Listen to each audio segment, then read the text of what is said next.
more legislative authorities so that we can actually fund other countries.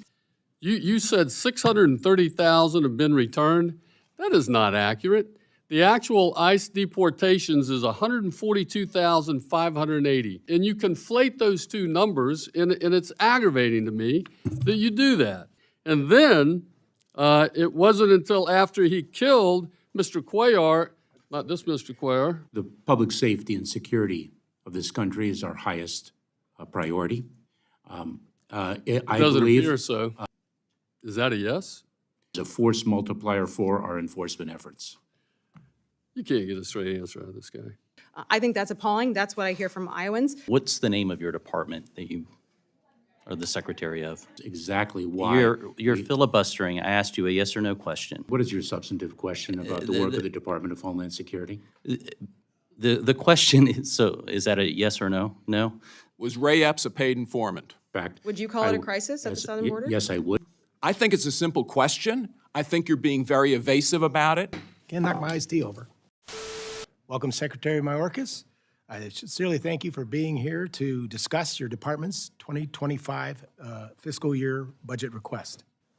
Secretary Mayorkas, as I've already mentioned, the non-detained docket has grown at an unprecedented and unsustainable rate. Because this administration refuses to use its executive authority to deter illegal migration and mitigate this chaos, we know that the non-detained docket caseload will only continue to rise.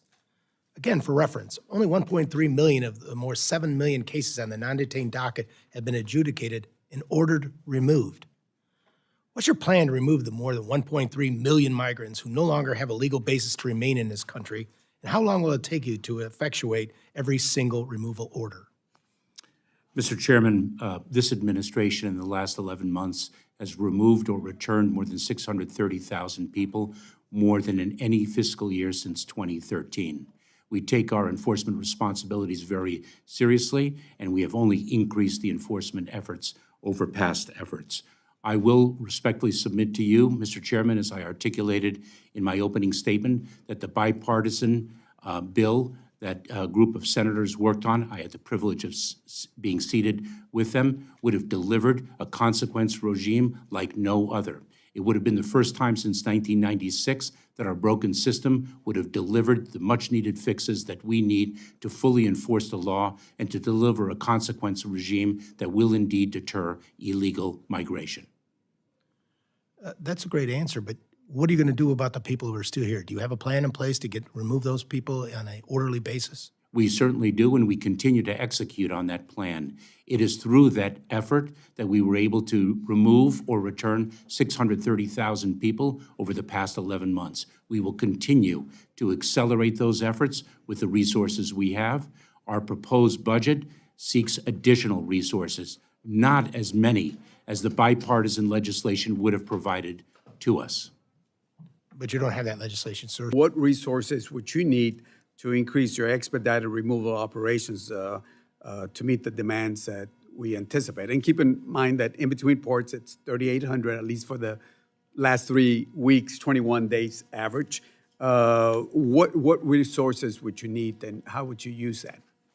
Ranking Member Cuellar, it is at every stage of the apprehension, removal process, and everything in between that we would need resources. More Border Patrol agents, more support personnel so we can ensure that those Border Patrol agents are out in the field doing the enforcement work that they signed up and for which they are so skilled to perform. More asylum officers, more immigration and customs enforcement personnel, more detention capacity, more funds for alternatives to detention, more transportation resources, including more resources to be able to execute more removal flights, more legislative authorities so that we can actually fund other countries in enforcing their borders and removing people from their countries before they ever reach the southern border of the United States. I want to go back to a statement that you made in response to the chairman's question about how many people we have deported.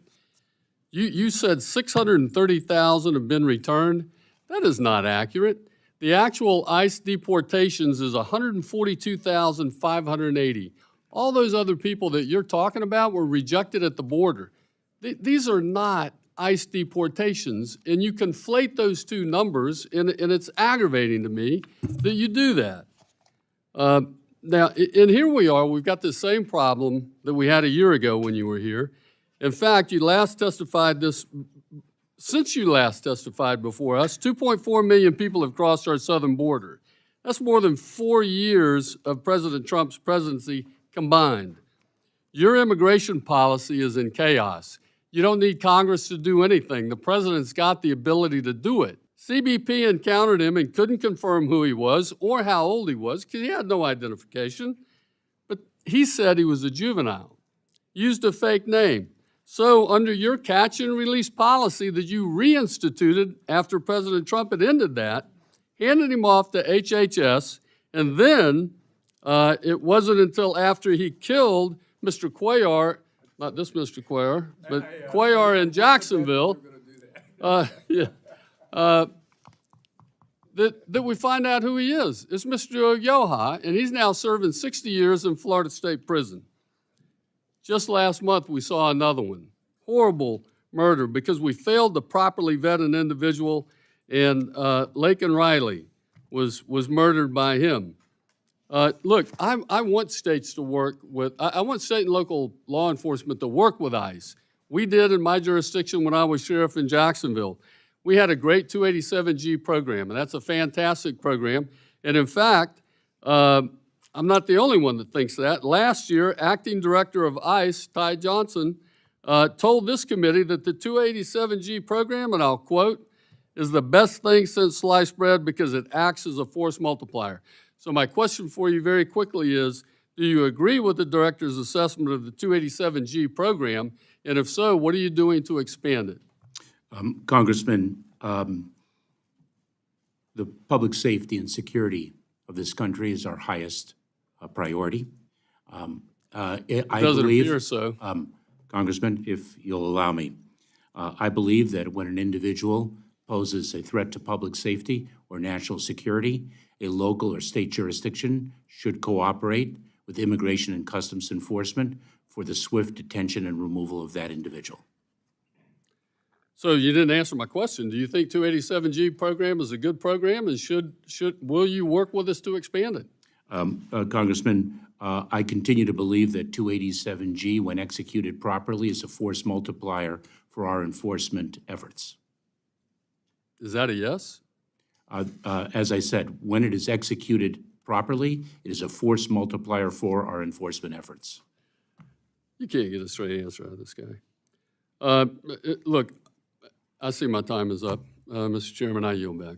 Mr. Secretary, what specific steps is DHS taking to ensure that more fiscal year 2024 funds are directed to communities actually welcoming migrants? Can you commit that Illinois will see a greater share of SSP resources this year? Congresswoman, regrettably, the 2024 budget includes a reduction in the amount of shelter and services program funding. We are put in a difficult position of allocating insufficient resources as between cities in the interior of the United States that actually receive the individuals who are in immigration enforcement proceedings and the border communities that initially encounter them. We are working through that allocation right now to distribute the 2024 funds, at least in the first tranche. And allow me to assure you, Congresswoman, that we are working very closely with the jurisdictions both in the interior and at the border to increase and maximize the effectiveness of the allocations. Yes, sir. Why would you raise, when we raise the detention bed capacity for ICE to 41,500, would you request bringing that number down to 34,000? Congresswoman, my answer is twofold. Number one, of course, the 2024 budget and the 41,500 beds allocated to us post-dated our submission of the fiscal year 2025 budget, where we remained at 34,000 beds. We will, of course, work with this committee and the Senate Appropriations Committee to ensure that the 41,500 bed capacity is sustained in the year ahead. And This is about deterrence. This is about border deterrence, and what we want to see happen is a proper accountability and oversight of that deterrence. $4.7 billion you've got for the Southwest Border Contingency Fund, which we know is a slush fund that you have access to because you came before the committee last year asking for that same out-of-touch priority. So I think you've really disrespected hardworking taxpayers, again, through these processes, attempting to get this slush fund in place to circumvent congressional direction. I think that's appalling. That's what I hear from Iowans. In your testimony, you did state, I am eager to work with Congress to deliver for the American people and the men and women who protect our homeland. But you're pointing the finger at Congress to fix the very decisions that the administration has made that have led to this crisis, correct? No, that is incorrect. Why do you think that's incorrect? Actually pointing to Congress to fix what everyone agrees is a broken immigration system. Congresswoman, you mentioned the 41,500 detention beds that are funded in fiscal year 2024. That is less than the bipartisan Senate bill would have provided. The bipartisan Senate bill would have provided 50,000 detention beds. The Senate bill also allows the president way too much authority in terms of circumventing all of the legal processes that we do have in place. And we've seen emergency requests for, obviously, the crisis that you and the Biden administration have created purposefully and systematically. I don't think that's a good argument. You've reversed, again, countless policies that were in place that were working to keep our southwest border under control, opening flood walls for this security crisis at our southern border. So what can you tell us about your thoughts in terms of the Maui wildfire overall? And again, I say this in the context of sincere appreciation for your efforts. Congressman, thank you very much for recognizing the extraordinary work of FEMA in close partnership with state and local officials. You correctly described the housing challenge following the tragic fires as extremely complex and difficult, and we are looking at all our options and also are eager to work with Congress to assess what additional authorities FEMA might need. We're working across the administration, not just the Department of Homeland Security through FEMA, but also with housing and urban development, with economic experts to understand what is the right solution for the people of Maui. I'm going to start with a very simple question. What's the name of your department that you are the secretary of? It's the Department What is the name of the department? The department, yes. The Department of Homeland Security. Department of Homeland Security. And your department was stood up when 19 foreign nationals misrepresented who they were and used our infrastructure and our resources to bring a catastrophic attack, of course, on September 11th. Now, your department is tasked with protecting the homeland, and you have done more to turn it into and to prioritize processing than you have protection. Could you speak to any authorities that Congress has removed from you or the president since taking office? Congressman, Has mentioned- Congress removed any authorities from you or the president since you've taken office? Congressman, the point That's a that yes you- or no question. Congressman, the point that you make with respect to Border Patrol agents is exactly why. You're filibustering. I asked you a yes or no question. Congressman, the point that Has you make is Congress exactly. removed any authorities from you or the president since you've taken office? Congressman, the point that you make with respect to Border The answer Patrol is agents. no. I'd also make the point that you have approximately 20% larger budget than Trump had. The president has made the point that he can't secure the border, he can't get down to, because he is waiting on Congress to move. And I just point that out to belay that and to point out the truth of the fact that he has every single authority as President Trump. He has more resources at his disposal than President Trump, yet he has done everything he can to undermine the security of our border. Have you read the book Unrestricted Warfare, or the pamphlet? Congressman, what is your, It was a report that was written by two colonels in the Chinese Army. Congressman, what is your substantive question about the work of the Department of Homeland Security? The question is, so is that a yes or no? No? In the pamphlet or the brochure, it's a couple hundred pages long, it talks about the fact that a country would be, to take out the United States, you would not try to use kinetic warfare. You would use things like abusing our legal system, attacks on our infrastructure, terrorism, smuggling warfare, drug warfare, economic aid warfare. In other words, getting us to overuse and to the way we beat the Soviet Union was getting them to overspend. It was economic collapse because we got in an arms race with them and they couldn't keep up economically. Right now we are wasting and spending money and waste because, and it's leading to our demise. Right now, the number one threat against our country is our fiscal house. Do you have any concerns that China may be engaged with unrestricted warfare in our country? Congressman, addressing the challenges that the People's Republic of China poses is one of our highest priorities, and we have a number of lines of effort to address that, whether that is enforcement of the Uyghur Forced Labor Protection Act. How many Chinese nationals have crossed our border in the last couple of years? And the fight against forced labor, whether that is battling. That's not Homeland Security. I appreciate that, but that's not Homeland Security. We are tasked with enforcement of the UFLPA, Congressman.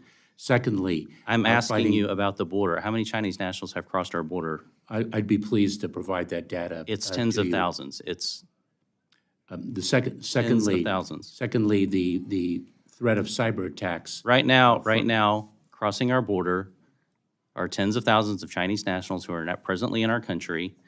They are primarily single-aged, adult male, military-aged, and they've crossed our border. And you are not doing anything to counteract that. You mentioned expanding lawful pathways. Who makes laws? Congressman, if you must ask me questions, the answers to which you know, allow me to answer it. Congress. Thank you. You haven't answered the other questions, so I'll just point that out. The issue that we have when it comes to analyzing your budget, and this has been the difficult part, is we look at our budgets and we want to spend money to secure our border. And so we, as Congress, write the check for security, and then you get it and you turn it into processing. And you turn it into basically human trafficking and aiding and abetting cartels and all the nefarious action that's happened. Can you speak briefly to the 2025 request level for the program, $110.5 million increase above 24 funding, and what that request would support in terms of meeting that need?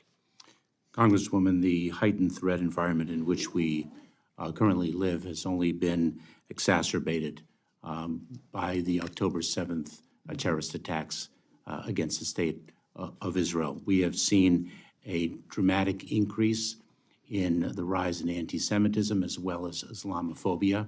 The Nonprofit Security Grant program provides much-needed dollars to places of worship and other nonprofit organizations such as synagogues, religious day schools, mosques, and that is precisely why our fiscal year 25 budget request sees an augmentation of that grant program funding.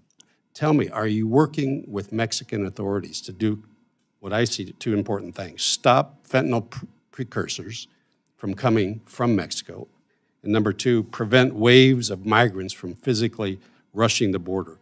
What are some of the specific and tangible actions?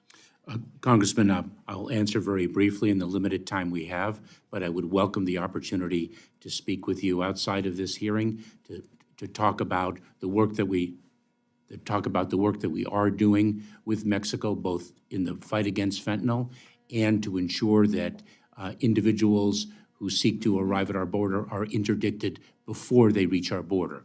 But we are working very closely with Mexico, and not only with Mexico, to interdict the flow of precursor chemicals, as well as the pill presses and other equipment used to manufacture fentanyl into this hemisphere.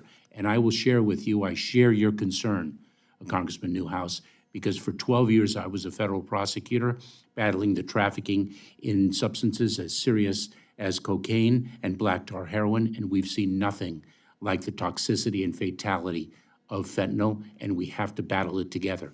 And this is a scourge that has been growing for years. I believe it was in 2020 that there were 57,000 overdose deaths. This is not a new phenomenon. It is a years-long phenomenon, and we need to work together to address it. So do you support then the 50,000 detention beds that would have been in the Senate bill? In the context of the bipartisan Senate bill, yes. All right, but yet you're asking for some 16,000 less detention beds and actually 7,500 less detention beds than we currently fund. And you talk about expedited removal, and you say that people who are in detention often have expedited removal. And so if the intent is to those individuals who don't need to be here, to remove them from the country sooner rather than later. And we know about the immigration courts and the backlog and all the problems that we face. Putting people in detention expedites their removal from the country generally, does it not? Congressman, a few things. Number one, remember that when we fund detention beds, we also have to fund personnel.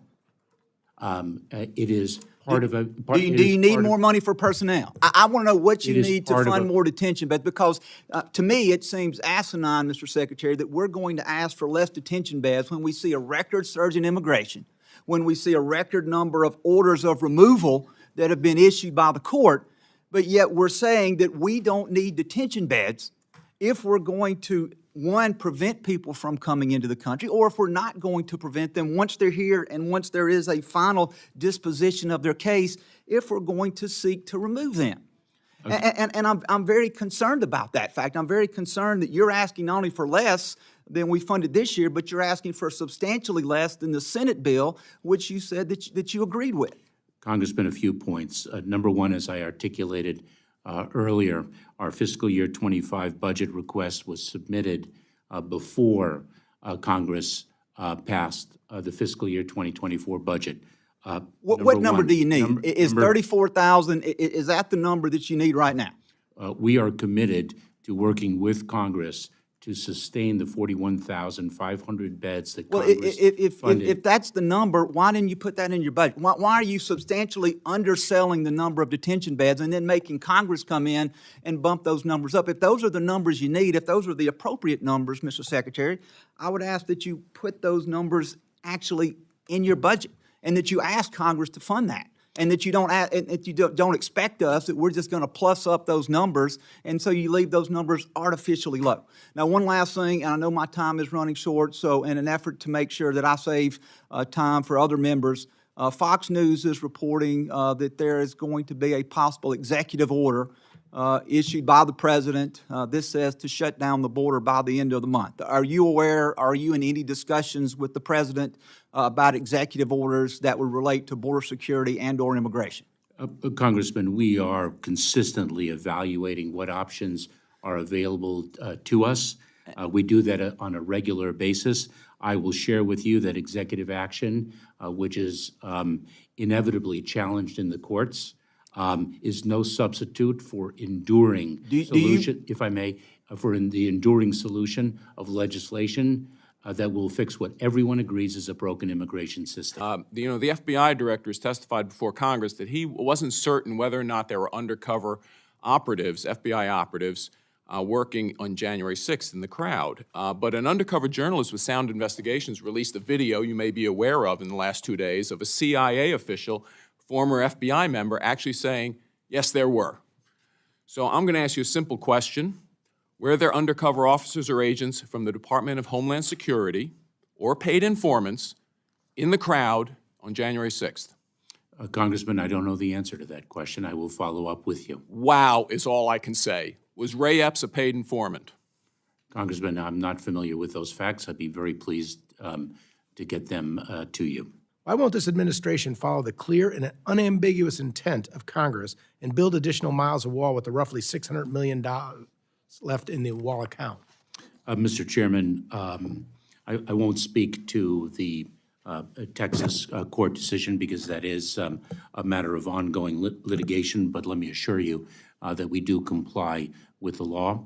As a matter of fact, because of our understanding of the legal imperative, we approved the construction of 17 miles of wall. We did that last year. In addition, I have approved, I believe it is 129. I may have the exact number inaccurately, but I believe I am right. 129 gates and gap closures and reforms. And so we are complying with the law, but we continue to believe that technology is a far more advanced capability that we need to invest in to ensure the security of our border. Meth, cocaine, fentanyl, up to 94% are coming through ports of entry. Is that correct? With respect to the southern border, yes, that is correct. I believe it is our data, our intelligence and analysis demonstrate that approximately 90%, if not more, of the drugs entering the country through the border arrive through or smuggled in through the ports of entry. I did ask you about concerning reports of Chinese nationals crossing our open border. I brought this concern to you directly, Mr. Secretary, because President Biden did not do anything to prevent this issue. It has become worse.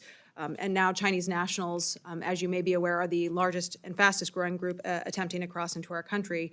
But I am concerned that your testimony in your budget does not acknowledge that fact or directly do anything to address it. Is that correct? Oh, Congresswoman, let me be clear. Number one, any individual who poses a threat to public safety or national security is a priority for detention, number one. Number two, for the first time, I had an engagement with my counterpart from the People's Republic of China to ensure that China would begin to accept removal flights so that we can deliver a consequence regime for individuals from the People's Republic of China who do not have a legal basis to What was the outcome of that conversation? who do not have a legal basis to remain in the United States, and those discussions are ongoing. And we actually did effect one flight most recently, the first time in a number of years. Unfortunately, we have to judge the Chinese Communist Party based upon their actions and not their words. So, Mr. Secretary, you dance around calling the crisis at our southern border not only a humanitarian crisis, but a crisis. So if you do not see it as that, why are you deploying our federal air marshals, our FAMs, to the border and other law enforcement agencies to the border? Congresswoman, I do understand the challenges at the border, and I certainly don't dance around them. As a matter of fact, Would you call it a crisis at the southern border? Yes, I would. And as a matter of fact, I work every single day with the men and women in the Department of Homeland Security to only strengthen the security of our southern border as well as a northern border. And we deploy personnel from different parts of our department whenever the situation so warrants and the situation at the border so warrants. When I look at my visits to the southern border, I've been twice. I had a chance to meet with the brave men and women at the CBP, as well as some ICE agents, but I was increasingly disturbed by how many you're pulling from other agencies, not just our FAMs, but also from TSA and FEMA. So I think that I'm pleased to hear you call it a crisis. I think it's the first time I've heard you publicly acknowledge it. But I think that we continue to put Americans' lives at risk by pulling these federal air marshals off of these flights, again, leaving them uncovered. I think that the federal air marshals certainly communicated to me that they've had enough of this. They see it as deception and harmful actions, so I'll continue working to prohibit the ability to deploy those necessary air marshals down to the border. They need to be back on flights, Mr. Secretary, until you, again, certify that the border is in a crisis state. That you said that the current rate of release for illegal immigrants apprehended at the southwest border is above 85%. One, did that conversation take place? And two, is that number accurate? Congressman, I'm not familiar with that number, and I'm not certain to which conversation you refer. I have visited the border so very many times. Perhaps some additional details would guide me in responding to your question accurately. Yes, sir. And I'll read from the article. It was a Fox News article. Headlines: Mayorkas tells Border Patrol agents that above 85% of illegal immigrants released in the United States. And it says that was published on January the 8th, 2024. Homeland Security Secretary Alejandro Mayorkas on Monday admitted to Border Patrol agents that the current rate of release for illegal immigrants apprehended at the southwest border is above 85%. Sources told Fox News. Mayorkas made the remarks when meeting privately with agents in Eagle Pass, Texas, according to 3 Border Patrol sources who were in the room and heard the remarks themselves. Congressman, I'll be pleased to provide you with the data point, and certainly I don't view that article as a transcript. Yeah, I guess my question is that figure of 85%, is it accurate? I'll have to follow up with you, Congressman, and provide you with the data you request. Well, I don't have at my fingertips that data point. So you're not disputing this article. You're not saying that number is artificially high. You're just saying at this point that you don't have that number here to either admit or deny the 85% that it was alleged there in the article. I cannot confirm, and I will do so. What more do we need to do to be able to secure our border?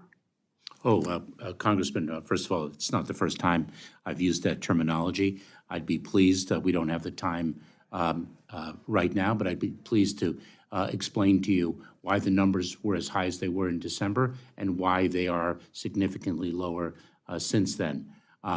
There are clear reasons for that. And what we need to strengthen the security of the border is to pass the bipartisan legislation that would provide us with the legal tools and the resources to address what everyone agrees is a broken immigration system. There has not been, in my time in the Department of Homeland Security, which is more than 10 years now, nor in my time in the federal government, which is approximately 22 years now, 12 of which were spent as a federal prosecutor, have I seen a proposal that is as tough on the border and to strengthen the security as this bipartisan piece of legislation. Mr. Secretary, who was the Secretary of Homeland Security on January 6, 2021? January 6th of 2021 was that Acting Secretary Wolf, I believe. Yes, sir. But you were not Homeland Security Secretary on that date. No, I assumed office on February 2nd of 2021. Yes, sir. First of all, just to follow up on the January 6th thing, you were the secretary while the congressional investigation went on, when the whole question of paid informants and embedded federal agents was brought up. Is that right? Are you referring to the special committee and Yeah, the special, quote, Yes. bipartisan committee. That's what I thought. So you're well aware of the controversies involved with the idea of federal agents embedded or paid informants and the whole Ray Epps thing. On his announcement last night, has the president sought the opinion of his secretary on this? Congressman, let me share with you one fact. And that is, Sir, I only have 1 minute, 10 seconds left. Did the president seek your opinion on his announcement last night that there is going to be executive order regarding his authorities under 212F? that was not the president's announcement last night, number one. Okay. Number two, the prior. Okay, on to the next question, because I'm not going to let you filibuster that. That was his announcement last night. It's reported in Axios, widely reported today. My question was just, did he consult you? I think it's a simple question. I think you're being very evasive about it, and I'm going to leave it at that. So what are you doing to convince local jurisdictions like Montgomery County to actually cooperate, not be a sanctuary jurisdiction, and cooperate with detain orders to get these dangerous individuals off our streets? Congressman, we continue to work with local jurisdictions to persuade them that when an individual poses a threat to public safety and the individual has a detainer placed on him or her, that they honor the detainer and not release the individual onto the streets, but rather turn the individual over to Immigration and Customs Enforcement for continued detention. Mr. Chairman, may I have a 30-second privilege to answer, to I'll ask respond for to? the same 30-second privilege. The prior administration executed what it believed to be its authority under 212F, and the courts enjoined it. Claiming my 30 seconds, has the number of jurisdictions in the United States cooperating with the 287G program increased or decreased under this administration? I am not aware of any increase, Congressman. So you think it might have decreased, actually? No, I stand by my If you statement. can, I stand by my statement. wow. If you can get me the details, I'd appreciate it, because for all the bluster about actually convincing local authorities to cooperate, the most obvious sign would be that the number of 287G local authorities increased if the administration was doing anything about it. I yield back. And the subcommittee stands adjourned. Thank you. I got it. Can't knock my iced tea over.